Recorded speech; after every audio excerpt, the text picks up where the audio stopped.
Hello, hello, my gorgeous gray silver sisters. It's Nicole Scott here for another episode of our YouTube channel. I'm talking about gray hair and moving to this like new change in our life. And I have a special guest from Instagram. Her name is Cynthia. Welcome, Cynthia. Hello. So you guys need to follow her, especially if you have curly hair, and especially if you're as confused as I am when it comes to makeup. So her handle is silverhair_makeup artist. And she does such a beautiful job transforming herself and helping us learn how to do makeup, wear makeup, especially as we age. If you look her up on Instagram, you will learn that she's from LA. You will learn that she has beautiful silver curly hair. And you will also just realize that she's fun and playful and loves to create and express herself. And she does it through many, watch her reels and you will just, see the real deal. You'll see her raw, you'll see her naked with her face, and then all of a sudden transform. So I'm really looking forward to diving in, Cynthia, and learning a little bit about your journey. So thank you for being here. Thank you for being brave to put your story out to the world. I know we get great feedback from women on the channel that, it was that story, that one story that just tipped them over to say, I'm ready, I'm doing it. Thank you for the interview. So that's why I keep on doing these amazing interviews with women like yourself. So thank you again. Yes, thank you. So let's dive in. I'm just staring at your beautiful curls. You joked earlier that it's 3 days old. And I mean, you would never be able to tell. And that's the cool thing about having curly hair is you can get away with not washing your hair for a long time and enjoying the curls. But I want to jump in right to the big question that so many women have, which is, why did you decide to allow your natural hair come in way before society says that we are even allowed to go gray and fit in? Yes, that is a great question. I've contemplated this question because it's a number of things that were happening and occurring during the time that I started to transition into my natural silver hair. And one of them was a family member's illness. She became really ill with very debilitating gut and stomach problems in 2019. And when that happened, I just kind of felt like when I had somebody that I cared about who could possibly die from this illness. And this was just very scary because she couldn't hold down any food and there was just all these problems. Nobody could diagnose anything and nobody knew what was wrong. It was none of the tests they took. Nothing was what they thought it was. I started to look at my gray hair growing out and I was like, I don't want to dye it again. And I just it was kind of like a switch in the brain that happened for me where my brain just went, yeah, we don't have to. We really, there was the voice in my head and then myself who was dealing with the possible loss of a family member that I'm very close to.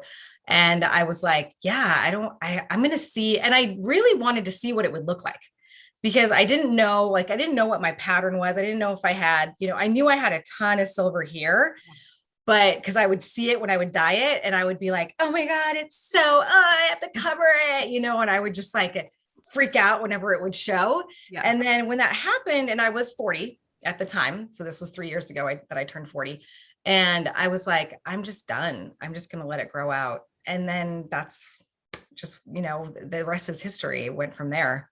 The rest is her story, actually. Wow. I love that. Well, thank you for sharing. Now, was there any moment in time when you were, you're witnessing your friends or family members suffering and worried about the death? Did you think about health at all with the chemicals and stuff, or was that even in your head at all at that point? That's a good question. I actually did see a couple of Silver Sisters online. So I was seeing some of my Silver Sisters already who were ditching the dye. And one of them was saying that it was because of the chemicals that she had to stop dyeing her hair. I didn't really have any issues that I knew of with the chemicals. I definitely feel like I'm one of those people that has like a pretty thick skin when it comes to things like that, or I think I do. So, like I can wear a lot of different makeup, I can wear a lot of different products, and my skin doesn't freak out. It's just kind of a little bit more of, I would say, like a normal skin type. I was very dry though, and I was experiencing a lot of discoloration, like on my forehead right through here. And I think it was from the ammonia from the hair dye. I think that was kind of attracting more probably of the sun. And then if I'd go out in the sun, I would just get spots. And as soon as I stopped bleaching, or sorry, dyeing my hair and trying to make it dark again and all that, and I started using good skincare, it went away. I didn't have the spots anymore at all. Wow, that's Yeah, but I didn't have exciting. any chemical issues with Yeah. the dye. Yeah, Yeah, unfortunately. it's so neat to hear all the different stories right around that, but even just clearing up your skin. Let's Yep. jump right into kind of some of your favorite skin products then, because you are all about makeup and you're all about skin. And I mean, your makeup looks fantastic. I have Thank to you. say, it's interesting since the pandemic, because I used to have to go out all the time and I was on stage, and it's always getting your hair done and dolled up and makeup. And when the pandemic came and I was on Zoom all the time with work, it's it's like all of a sudden I rolled back to like, I don't need like as much makeup. And like I'm sitting here with just like my lipstick. I'm like, oh, I'm on Zoom. I'm gonna quickly put some like, and I have like a bowl of earrings. So it's like my go-to was like throw some lipstick on, put some funky glasses, and they won't know that you're not wearing anything, and then throw some earrings on and you're good to go. But you take it to the next level. And I love your creation. Tell us your favorite products, because I'm sure a lot of women will benefit.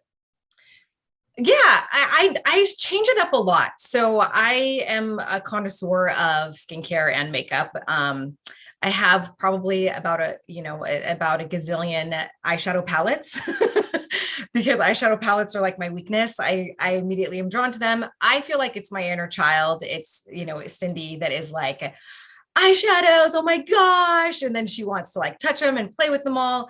So I've had to scale that back a little bit. And skincare, I've just been using a lot of hyaluronic acid. So natural hyaluronic. I would say rose oil. Like rose oils are some of my favorites for my face. It can be any brand. I don't feel like there's a specific brand that somebody has to go to. I do like some products that are, on the lower end, like Inky List. And then I also like the higher end, like I would say one of the higher ends that I really like is the Hourglass skincare, which is called Equilibrium. And I just change it up. I just try to, play around with it, have fun with it. I'm very dry. And as I mature, I'm feeling like I get a little bit drier. So I love face oils and like anything hydrating that's non-greasy, I guess. Yeah. And I feel like nowadays there's so many brands that are concerned about clean beauty and that are all about, not putting a lot of chemicals into their product. And that's another thing that I really like, is that these products are for the most part better for the environment and for your skin. I love that. Now I'm 51 and I'm noticing like I'm starting to get like my lids are drooping a little bit. And so some of the powders aren't sitting on them as properly. I've just discovered a couple years ago the Boom like lipstick and the creams, Uh-huh. which that is that fairly new, kind of like cream makeup, or has cream makeup been around a long time and it's just kind of getting their time again in the marketplace? Because Yeah, before, I that's guess in it. The my second 40s, one. Yeah, right? I've no, never creams heard have of been it. around. They've been around such a long time. I think of, well, I mean, they weren't probably as natural. Like I Okay. think of one of my favorite brands when I was growing up was Joe Blasco. Do you remember Joe Blasco? Joe No. Blasco was like all heavy creams. Like it was like cream this, cream that, but they were like thick. And you just need the tiniest bit and you would just be like, done. And obviously I'm sure everything was like, some kind of synthetic wax or something. I mean, I could be Right. wrong. Sorry, Joe Blasco, but I felt like that was kind of my first try of really Okay. intense full coverage type of makeup. And it was all Yeah. creams. It was like very Okay. few powders. Yeah. Oh, But the very cream good. thing, my only issue with creams for Okay. me Mhm. is that depending on the cream, it doesn't stay on. So meaning it'll be beautiful for an hour and then I'll go look in the mirror 6 hours later and like everything's off. Like my skin is Right. eating it all. It's just gone. It's moved. Okay. Yeah. So my whole thing is I want a cream, maybe, but I want it to stay on, which Yeah. means it has to have a little thicker consistency and some longevity to it. So yeah. Okay. It's just playing around to find out what works for, I guess, your skin type and Yes. right and all Yeah. that. So very good. Okay. I know we got a little distracted on the makeup and skin, but I think it's really I could talk important to you about this for hours. which is great. I love it. And I know women will really appreciate our conversation around this. So let's go into the transition. So how long ago was it that you decided to just let it go? This was like in 2019? Yes, May of 2019. Okay. Yeah. So you're hitting on close to 3 years now? Over 3 years. Yeah. Over 3 years. Okay. So you're fully grown out, like the Yep. transition has happened. Yep. The pattern is beautiful. Now on the back of your hair, is it different patterning than the front? Yeah. Absolutely. Yeah. I mean, and I've got these patches like back here that are really Okay. Yeah. Yeah. I see that. So So it's the patches. Mhm. And how I'm are you very with the patchy. patches? Yeah, patches. Are you good with it? Like it grew out and you were like, okay, I'm good with the patches, or does it bother you? Or do people comment like, oh, you should get that dyed? Or, do you want me to touch it up? I mean, recently one guy said that he thought I was wearing a wig. So, I mean, I get stuff all the time where people, and I don't know if he was trying to make a joke about it or if he was thinking that he was like being kind of like, I don't know, funny, but I was just like, no, this is my real hair. And I just kind of looked at him like, you're being weird. Right. But I mean, I feel like we get all of it, everything. Like I get people asking me if I dyed it, when did I dye it, who's my dietitian that, dyes my hair. Sorry, wrong word for that. But yeah, I feel like for me, it took some getting used to. I definitely feel like in the beginning, I bleached it. So I let it grow out to like about here. And I was not one of those people that just like let it naturally grow, which I think is fantastic. The people who do that, because I could not. I just was so uninterested in that look. But then when I bleached it, it went red because I added a little bit of a toner to it. And then I was like, oh, now I look like a redhead with some weird silver coming through. And I have some photos of that, but I wasn't really posting on social media until after the pandemic. Like I feel like 2020 hit and I was like, I don't know if I want to talk about it. And then 2021 was kind of when I started to really embrace the silver hair community and talk about it. So I was really slow I feel like at getting very comfortable with it. I kind of had in my head, like this idea that I didn't want to talk about it in the beginning. I just wanted to go through the process and see what happened. But now with the silver hair community and how big we've gotten and talking about it in videos and interviewing people and all of that, I'm like, this is like a huge movement. This is a whole new mental construct that's happening.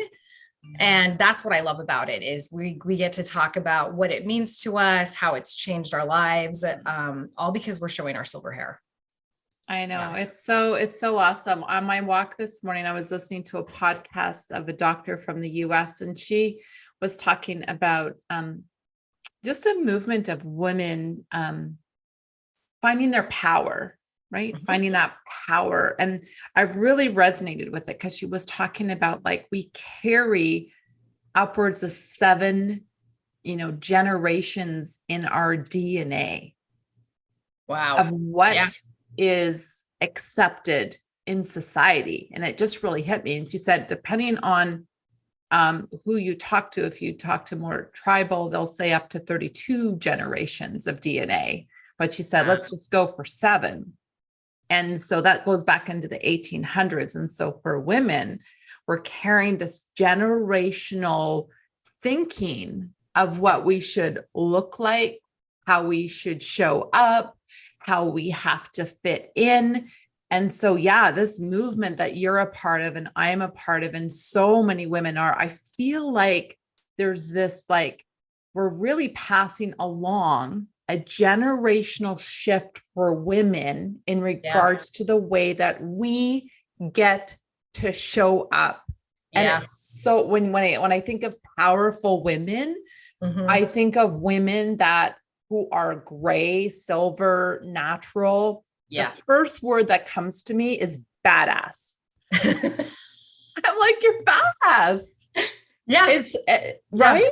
Yeah. The women that are showing up in their 20s doing it, 30s, 40s, 50s, even the women in the 60s and 70s and 80s. And those were the ones, in my opinion, that got hit the hardest with all the advertisement of what they have to look like. They're the ones that are struggling, I think, the most to go like in the 60s and 70s and 80s. I remember my grandma, who's 88, she's like, when she was 80, she's like, I will never go gray. Like I will always die. And it was always based on how she was supposed to show up for the women in her generation. So for us to break that mold, and as I like to say, pass the baton along, I think we're doing a pretty great job, and we should be so proud of that. So yay to you for being as young as you were at the age of 40, because that's young, turning gray in our society. Yeah. And I'd been going gray since I was 22, 23. And my sister, since she was 18. And I remember when she was 18, like we would be at the tennis tournaments and we played tennis growing up. And I would be like looking down at her head if she was sitting down, and I'd be like, Julia, you have gray hair. And it was like in patches kind of all over. Yeah. But then suddenly it just was like, I feel like it all came in. It was like, I didn't go gray gradually. I didn't go silver gradually. I felt like it happened very quickly in my 20s. And because I wasn't willing to show it then, obviously there was no way that you were supposed to let your silver hair show in your 20s. Like you said, I applaud the women that are doing that. Now it was like, you have to immediately cover this. It was like something to be really ashamed of. Yeah. And afraid of. And to me, I was talking to my sister about this, and I was like, is it because it is empowering to us? And I still feel like the patriarchy is to disempower women. And I don't mean that in a, hating way. I just mean that in I think people are afraid of women having like a voice of their own and a mind of their own and thoughts of their own and opinions of their own. Yeah. And I feel like when we start to let our silver hair show, it's almost like this flood of like, I can express myself comes in also. Yeah. You know what I mean? Like, I don't care. I know it's also my age. Like as soon as I turned 40, I was like, I don't care what you think. I don't care what you think. I don't care what you know.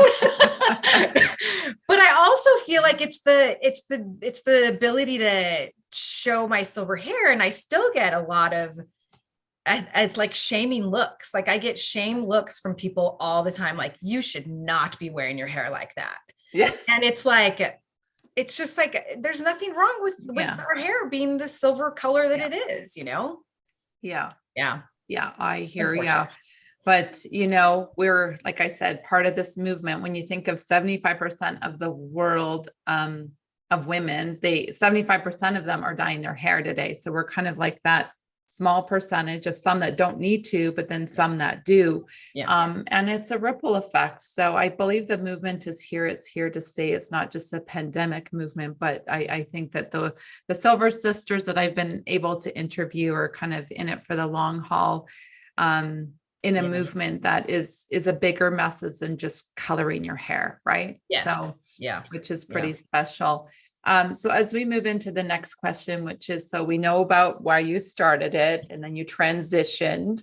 What was that first 6 months to a year for you? Like what was your self-talk like, and looking in the mirror and going like, who are you? Yeah, I mean, So after I bleached it and made it that red color, I chopped it in 2020. Very beginning of 2020. So right before the pandemic, it was like up to here. My hair was really short, which I don't mind. Like some people won't let their hair go short because they just don't want to. And I love short hair. So I was like fine with cutting it. Yeah. When the pandemic hit, I definitely feel like I was depressed a lot. And I feel like I didn't really look at my hair as much. I was more dealing with like my work situation, not being able to go out into my field, not being able to do makeup, because that's what my, trade is, that I'm a makeup artist.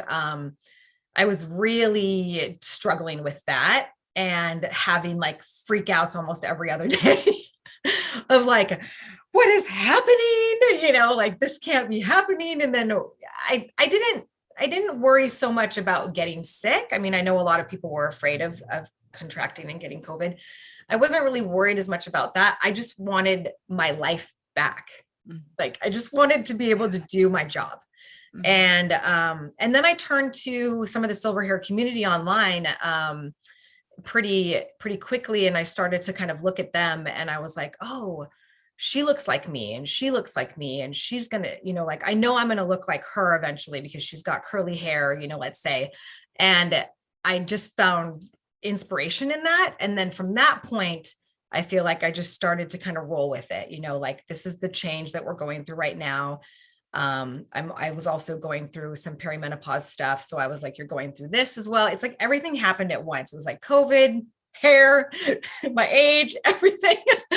When it rains, it pours. And so I just had to kind of deal with it as that happened. But I did need the community of people, I think, to kind of see myself in, because I feel like we need it. For me, when I look at people, we need people who mirror us. And growing up, I didn't get a lot of mirroring from my family, and my parents were very, like you do things this way and not that way. They were very strict about how even, you should show yourself to the world, like you were saying. So I got that not only from society, but I got that in my home, where it was like, you do not let your silver hair show, and you do not do this, blah, blah, blah. So it was really good to see other people that were doing what I wanted to do, which was let their true hair color show. I love it. Well, your hair looks great. Curly is incredible. I have natural kind of wave, not as curly as you, but I just recently ordered something online called the curly method of products, which is really lovely. So I've been playing around with that, where you're like leaving the conditioner and kind of let it dry and stuff like that. So did you ever try that one, the curly brand? No, I haven't tried that one. I've tried I've tried Hair Story is one of them that I've tried recently. I also love We Dad.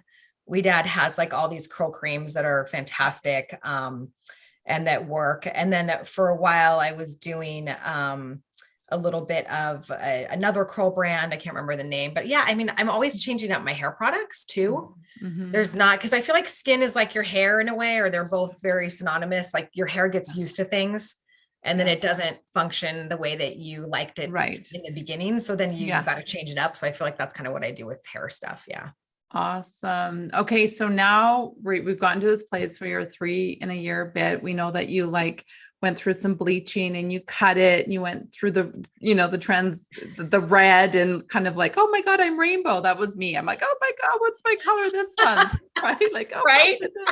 My boyfriend said, I feel like I'm dating a new woman every month when you go back to the hairdresser. I'm like, what are we today? I love it, because it's like, yeah, I am a new woman every month. Come on. No, I'm just kidding. Well, that's what it felt like though. Didn't it feel like it was almost like every month, another mask, another mask, another mask, another mask, to kind of get down to like, who are you? Like, can I be Nicole with silver hair, and how is she going to show up? And how do you feel with it? And how do you feel when people send you private messages to say you look like an old hag, or, you look 10 years older than you, right? Like, can you be okay with that? And especially when you're on Instagram, right? And you're putting yourself out there to the world and very vulnerable on stories, or, whether you're wearing your bathing suit to say, I'm okay now wearing a bathing suit and I'm 51 and my body doesn't look like I was in my 20s or 30s, right? Like you just it's like accepting you for all of it. Yes. Great and all. And that's a pretty big thing to do. And I know it doesn't matter who you are, you always are going to get the critics. And I'm going to just warn women who are watching, you go through this transition, we all get critics. Doesn't matter what color your hair is. There's always going to be those few people, those bad apples, and you just have to be okay with it and not take it personally and kind of almost like giggle it off and just say they just don't know what they don't know what they don't know, and just almost like send them love. Like, yeah, they just don't know. And I'm sure that you find that too, right? Where you'll get the comments, and they don't bother me. In the beginning they did. In the beginning they did, but now I'm just like, I'm like, next. I mean, I just recently had a viral, my first big viral reel go. And there was like, yes, I saw that 1,000 comments. You go through them, and there's that 1% that are being very rude and disrespectful. And I'm like, that's okay. Yeah. Next. And you know, Nicole, that you can limit comments. So, and you can limit who's commenting. So you can have only people who follow you comment. Oh, So I that's did the not other know thing that. too. Okay. Yeah. So I started doing that recently. I don't have any that have gone like that viral, but even on TikTok, I have one video that has like 11,000 views or something. Wow. And there's like this one person that comes in there that is like old hag or diet or this is horrible. Hey, Nicole, hope you're having a great day. Yeah.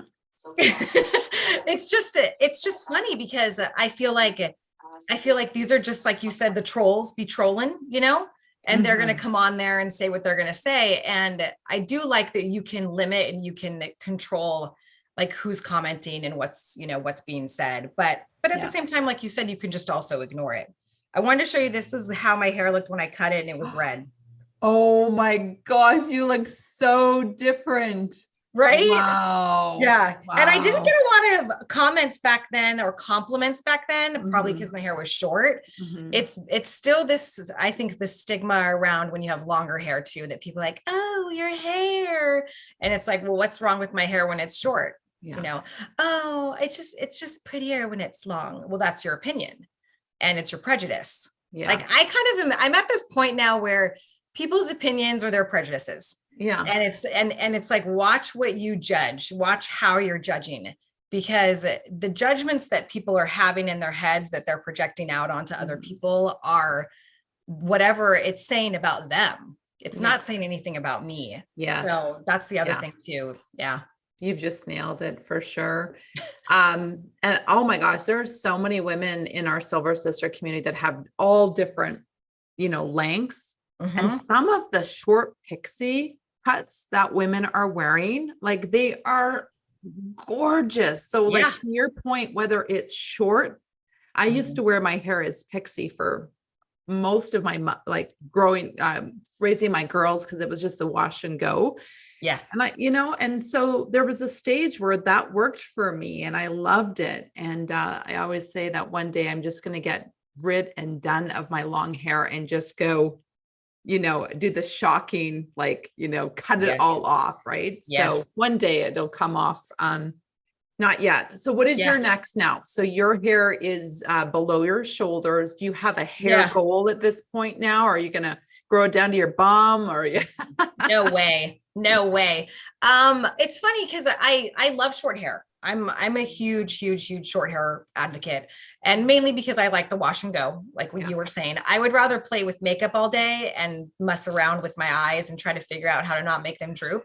Okay. Then I would try to figure out how to fix my hair and make my hair curl better and put my hair in braids and like to each its own. Great for those women that love to do that. But I have no interest in that at all. It's funny. I kind of have an aversion to trying to mess with my hair. So I feel like I'm going to keep it maybe around this length. I might trim it a little bit every now and then because I love my hairstylist. I've been going to her for 20 years. But I do want to eventually chop it. Like I might eventually go short again. Back when in 2001, around that time when that show Felicity was on. Do you remember the show Felicity with Carrie Russell? Okay. So remember she chopped her hair like pixie short and her hair was like big and full and curly. And everybody was like, I watched that show because your hair, oh my God. And they flipped out when she chopped it. So I chopped my hair that short around that same time. And the guy who did my hair, I was in hair school at the time. He was like, do you have a boyfriend right now? And I was like, no, not at the moment. And he's like, okay, well, I was going to say you're not going to chop. And he just like chopped my hair. Wow. And I knew what I was getting into because I was in hair school. So he was Yeah. doing it to demonstrate.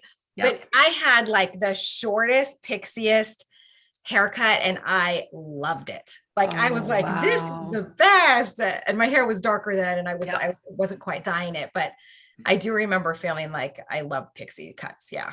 Yeah. Oh, that's so It's like you awesome. have peripheral vision when your hair is short. You know what I mean? Yeah. Like you can look around and Right. see everything. When your Yeah. hair is long and down, Yeah. it's like, Yeah. wait, is there a person next to me? Yeah. Like you can't see anything. Oh, I know. It's so true, right? And so funny how you say like your wishes of like time spent. So your creative is like makeup. Mine is like in the kitchen. Ah, So with yes. food. Yes. And so oftentimes, there'll be like, hence my hair is Up. up here. Makeup is an afterthought. And I'm like, oh, what's like, I'm already like, it's 1:35. Okay, what are we going to make for dinner? That's What am I awesome. going to create for So you're food? like you've got a little bit of the chef's, bug in you. I don't have a chef in me at all. I have no chef. I Right. tried during the pandemic. I really tried like to make things. And then I just hated the cleanup. Yeah. Like it's like I'm one of those people that is like, oh, cooking from home, blah, blah, blah. And then Right. the cleanup, I'm like, I hate doing dishes. And I'm just like, no. So I would rather, I don't know, order food that's healthy and Yeah. have it delivered. Yeah. Yeah. I love it. So what we can do is I can cook for you and you can do my makeup. Yes. Oh my gosh, I would love that. Yeah. I love it. So as we wrap up this interview, I would love for you to just share, like, there's going to be women watching this interview. There's maybe still sitting on the fence, or they're just going through the transition and finding it really hard. What would be some words of encouragement for them? I would just say when you're ready, and trust the process. Like trust that even if it's hard in the beginning, that once those 2 years go by and you see more of what your hair pattern is, you're going to be so happy you did it. And if you're not happy you did it, then just dye it again. The dye is always there. There's always going to be people that are going to tell you to dye it again. So you don't have to keep it the color or the silver that it is. Yeah. I just feel like it's kind of like going up that hill, right? When you reach the top of the hill and you are looking out on the view, it's all worth it. And that's kind of what my hair journey was. It was like, as soon as I got to the very end of cutting out those last bits of bleach from my hair, it was like beautiful, scenery at the top of the hill. I could see clearly, I could hear clearer. Everything changed. Yeah. I love that. I love that. Well, thank you so much for tuning in today and sharing your vulnerable story and adding some humor to it. Again, you guys can follow her on Instagram, and we'll make sure to put the details when we post this video, so you guys can follow her for makeup, for humor, even taking care of curly hair, because it is different if you have curly hair. And I find even some of the women that are transitioning into menopause, all of a sudden they're like, why is my hair curly now? Whether it's hormone changes, and they're like, I've never had to deal with it. And I'm running into women that will reach out to me and say, I don't know why my hair is starting to get curly, or that it went great and it got curly. Have you found that at all of women?